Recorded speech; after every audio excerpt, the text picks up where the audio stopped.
Welcome back, 25 Years of Doom. I'm Temin. I'm Mag. And I'm Aces High. Episode 1 is opened up due to aforementioned weird save bug and changing difficulty shenanigans. I now am missing the first rune, but don't worry, I'll get it back in my own time.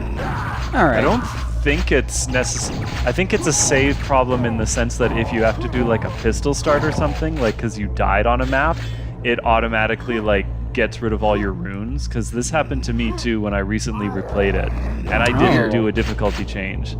So I'm pretty sure it's just you died and you did a level restart instead of reloading your save. So, sorry, you have to go redo the episode now. I exclusively did level restarts, and I only ever lost the first rune. Okay, and like, so I died in later episodes too, it's like the thing. So perhaps a source port maybe it thing. just really wants you to keep playing the first episode. I guess so. Speaking of episodes, I believe this one is primarily by American McGee.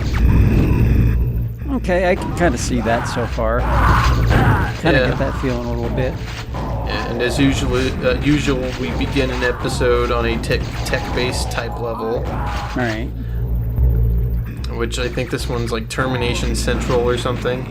I'm not very good with the Quake level names. We mentioned back in Heretic that they like to use obscure old English words for some of the names. Not to say that Termination Central is one of those, but Right. still. It was like the oubliette or something like that. Yeah, the dismal oubliette. Yeah. Yes. We've got some mantas, we've got some demains. It's good stuff. D-main, that's right. Yeah. But yeah, I get to go on a nice little quad damage rampage. That's nice. Mm-hmm. Use that and they very certainly well. give you plenty of enemies to shoot for it too. That's good. Luckily, the single barrel shotgun can like gib most of them with the quad damage. That's what I'm most thankful for. It's very efficient with quad damage. Yeah. Yep. I have to say, watching people do like pacifist stuff for like, certain levels. You can't do a true pacifist. Well, I guess technically you don't have to shoot the bosses. Exactly. Fair. I feel like there's not really anything. You just have to push a button and it dies. Yeah, I don't think there's any, not that I can think of anyway, any triggers from killing monsters that are critical path, you know? Yeah. But anyways, people do it on lower difficulties for very good reason. Going through, corridors like that and you can't kill anything, that's going to be very hard. Right. I just immediately think of that one corridor from a previous episode where you tried to leave a room and you were chased by a bunch of Black Knights and there was a hallway with a spike trap in the hallway that would close when you got close to it. Oh, yes. rude. Doing that without being able to shoot any of them would be the worst thing. Yeah. Mm-hmm. This is the Vaults of Zin, by the way. I liked the secret towards the beginning where there's this pit you could fall into, and if you do it right, you don't fall in lava and instead fall into a mega health. Mm-hmm. Yeah. It's nice. Those secrets are Or fun. if you do screw it up, well, thankfully, there's some mega health there. There's room for error. It's fine. Yeah. Whoops. Okay, I think this level just proved that I was wrong last episode where I said that lava hurts enemies. That ogre just spawned in lava. Yeah, fair enough. Yep. Shows how good my memory is. Yeah, they just haven't invented lava that harms enemies yet, I guess. You know. Perhaps. I certainly am more accustomed to that these days, where if something can harm you, generally it can harm enemies as well, unless they are specifically designed to be immune to that specific hazard. Right. I feel like that particular like hanging corpse texture usually has a secret. Like, oh, it does. Well, it Wow. does. Oh, hey! What do you know? There You it were is. there. I thought this yes. one didn't have a secret, but there it was. Wow. Yep.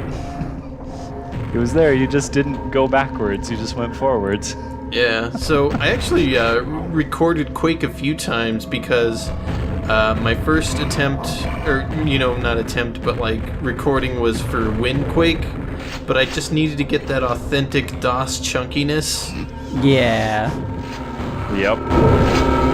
Yeah. OG Quake. Which, yeah, believe it or not, there's a Q-test problem that we still had in Quake 1 in that we had to turn on vid wait 1 in the console because DOSBox was running too many cycles and the game ran too fast. Oh, really? Yeah. I've never actually seen that happen before. Like, Yeah. DOSBox says that when you go into the settings for changing the cycle rate when you start it, but that's never been a problem for any of the things that I've run, because it's like, okay, this thing's starting at 3,000 cycles, and that is way too gosh darn slow. I need this thing to be running at like at least 9 or 10,000 cycles. And it's like, but that could cause problems, and I'm like, with what? I So let guess me we found cause a the thing. problems. Jeez. Yeah. But luckily, it programmed a way to negate that in case you had a really fast CPU in your DOS machine. So that's good. This is very considerate of them. Yeah. Forward and thinking. Not too long after Quake's release, they made an in-house port for accelerated hardware graphics. Nice. So you could get your Voodoo 3D cards and run it on hardware. Oh, yeah. Nice. Yeah, and it has like texture filtering and stuff. It's great. But I gotta get that DOS chonkiness. Man, it's weird to think that, like, Voodoo graphics was once, like, the equivalent big deal. of... Once the equivalent of, like, what we see as, like, the 3080 and the 3090 today. And the Yeah, that's ATI something. cards. Oh, God. Sometimes it's quite interesting sometimes when you load up a game on like Steam or something and oops, Ooh. Watched that one. My bad. that staircase is on a timer. Bit slow on the uptake on my end. But sometimes when you'll open up like a Steam game from a certain time period and it'll be like, you go into the settings to check something or change something, and it's like, here are the recommended 3D cards, and then you're like, Yep. yeah, all right. I haven't heard of any of these. I'm sure it my says- GTX 1060 will be more than adequate. It says or better, so we're probably Or good. better. Didn't specify how much better, just, Unless you're playing certain things. I think it was, what the heck was it? The first PC port of Final Fantasy VII was Oh. really picky about 3D cards. So if you didn't actually have the right one or the one that was supported, then it would just like absolutely tank performance. Oh, no. It did not nice. matter if you were playing it on a new card. I learned this because in 2009 or something, I got a laptop and I got that port because this was before Steam did a new port in like 2012 or something to fix Right. that problem. Right. So you could buy that one. And then you ran into the problem of I don't know what the fix was, is that you had to figure out a way to just like mimic the performance of that specific card, and then you wouldn't have Oh, a problem. man. But if you didn't know how to do that, then you have a game that came out in 1997 that was acting as if you had a subpar like Pentium 1 in 1997. God. That's great. I mean, my one of two guesses would be to either, like, you'd have to change the clock speed on your card to match that of another card, or you'd have to spoof it somehow and tell Final Fantasy VII, oh, God, Yeah, this is totally the graphics card I'm using. Yep. Mm-hmm. Yeah. Wink. It's funny. Like, it seems like the weirdest thing that you wouldn't think would be a problem with going forward, and then you find out, oh wow, okay, so not only is this like super picky, it's not future-proofed either. That's Jeez. It's a the weird thought. weirdest thing. Yeah, it's the nice thing about Quake is like you can still just run winquake.exe natively on Windows 10, I know. and it just works. Yep. Oh man, I feel like we've been a little bit spoiled by Windows 10's backwards compatibility because, like, I don't quite recall how playable WinQuake is on earlier editions of Windows between like now and XP. I feel like it was generally XP playable. wasn't an issue. Well, yeah, but like Windows 7 and on, I could never really get like my disk of Quake to play correctly or like boot or anything like that on Windows 8. Yeah, it was. I haven't had any issues with Windows 10, but Windows 8 didn't like it. Yeah, it was 7 or 8 that I like had real issues running games from this era. Like, Right. one thing Yeah.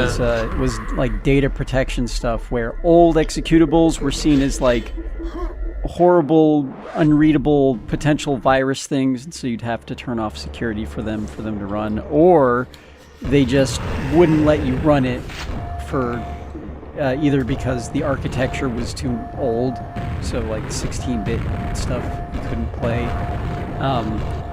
So yeah, I don't miss those days at all. I'm glad that Windows enough. 10 exists. I think I brought this up forever ago in the LP, but Windows 8 and 7 had problems running one of my guilty pleasure nostalgic games, Atomic Bomberman. Oh yeah. It would have those weird rainbow, just yeah. wrong palette colors, but then it runs fine on Windows 10, albeit having a bit fast of a menu.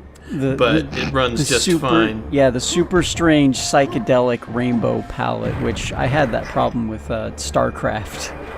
Yeah. Also, that Yeah. game was you could not play it with the broken palette. Period. Man, that was always a fun time whenever that happened in XP. I seem to find that was more of a thing. Like, that was more of a thing that just happened, like, if you alt-tabbed out of an application that was, like, from a time where you just didn't really do that. Like, you could still do it, but you just didn't do that back in, Right. you know, the 9X days. Mm-hmm. So all of a sudden you do it, and it totally screws over either the palette of your desktop, and so it just kind of makes your toolbar and your start menu all wonky, or you load back into the game and you're like, oh god, I'm blind. Yeah. Playing online games in the era of alt-tab, it was always a risky proposition to alt-tab. Like, oh no, I need to alt-tab to do this thing. We might have to restart the game because I'm gonna disconnect, and then we're all gonna have to wait 10 minutes to load back in. Oh, Right. okay, here we go, alt-tabbing, and then you know it would always break. luckily, Quake will soon have like dedicated servers, so not as much of a problem Yeah. soon. I feel like I should mention real quick, this is E3M4 Satan's Dank Delight. It's got the secret Dank. exit to the episode. I'm going with dank. I mean, I'm pretty sure it is dark, but dank, you know, that works too. That goes with the aesthetic. It's real musty in here, man. Oh Yeah. god, this is this level. Yeah, it's the big elevator room. God, this It's an level auto sucks. scroller. I like it a lot. Well, a lot. I like it enough, rather. Enough. Good enough. Just this big auto-scrolling water chamber is really memorable, and it's got these traps, and like this is one of the rooms that really sticks in my memory as far as Quake goes. Understandable, because this is a tough section. The elevator, or sorry, not elevator, but the platform on rail sections always give me like more trouble than anything in Quake for some reason. Fair. Oops. Did you do that on purpose to show what happens? I don't think so. Just if you jump, you don't carry the momentum, so Yeah. that's probably why, is Womp, because womp. I'm robbed of my ability to maneuver and dodge and weave, and I just have to kill things faster than they kill me. Right. But I'm usually hunting for health by that point, so Speaking of, I was pretty much done with this room, but I wanted to go back to this little side area to get some extra goodies. some more nails. Oh, rockets. No secret though. Eh. Oh, did I miss a secret? Yeah, there's a secret, but it's fine. It's fine. It's okay. Well, maybe it's again, not fine now. I don't know all the Quake secrets, unfortunately. Unless you're... Oh, I guess you're just getting health back. It's gotta over on the other side. It requires, I think, a rocket to open it up, but there is a pentagram in there. Oh. I see. Handy! 'Cause it's the Satan level. Fair. All makes sense. Yeah. So we're getting close to the end of this level, and also just where the secret exit is. Hello, Shambler. Howdy, This is buddy. also why the pentagram is useful. Yeah, that would have been Wow. nice. Oh, wait, that's but- right. Difficulty down. So, yeah, that was... So, yeah, there's an exit somewhere over there, but I'm going to go under the stairs and into the lava tube instead. And here's the secret Oh. exit. God, I love the secret exit levels. Or the portals for them. They're very cool looking. Yeah, they're good. Oh, yeah. no. Whoops. Yeah, Oh, it's going this to be is slow and painful, a huh? bit awkward. Oh. So I there couldn't- is like a secret down here, I believe, but I couldn't you find went it. the wrong way. Oh, man. Just the man. one, huh? How Oh, man. embarrassing. Well, What a shame. next time, more episode 3. See you then. Sweet. See you The then. end. Yep.